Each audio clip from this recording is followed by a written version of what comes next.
Doctor আইসে বলতেছে যে কি ব্যাপার, এটা তো আজকে ওটি হবে। আমি জি স্যার, আমার মেয়ের আজকে ওটি হবে, কিন্তু ইনজেকশনের পর আমার মেয়ে এরকম হয়ে গেছে।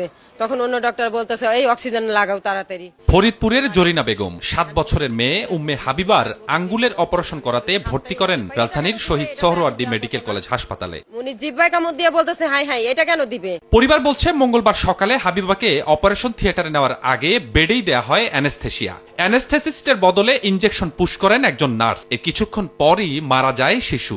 বাবা মা বলছে অতিরিক্ত ডোজের কারণেই মারা গেছে আদরের সন্তান। আমি এখানেই বসা, আমার মেয়ে তো ঘুমেছিল, আমার মেয়ে তো জাগনা হয় নাই, ঘুমের মধ্যে উনি ইনজেকশন দিছে। যখন ইনজেকশন দেয় তখন আমার মেয়ে হাত নাড়াইছে, আমি এখানে আর এখানে দৌড়ছি। উনি ওই ইনজেকশনটা দিল, নন কিউ ইনজেকশন দিয়ে তারপর আবার অন্য ইনজেকশন দিল।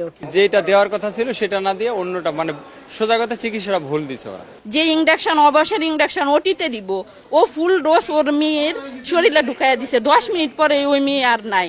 ভুল চিকিৎসায় হাবিবার মৃত্যুর অভিযোগ নিয়ে জানতে চাইলে হাসপাতাল পরিচালক দেন বিস্ফোরক তথ্য। তার দাবি, কারো সঙ্গে কথা না বলেই শিশু হাবিবাকে অ্যানেস্থেসিয়া দেন সিনিয়র স্টাফ নার্স ইয়াসিন। তাকে সাময়িক বরখাস্ত করে তদন্ত কমিটি গঠন করা হয়েছে।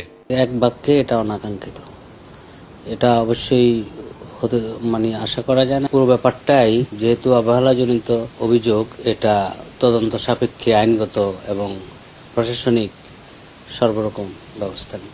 শিশু হাবিবার মৃত্যুর পর থেকেই পলাতক রয়েছে অভিযুক্ত নার্স। স্বপন আহমেদ, সময় সংবাদ, ঢাকা।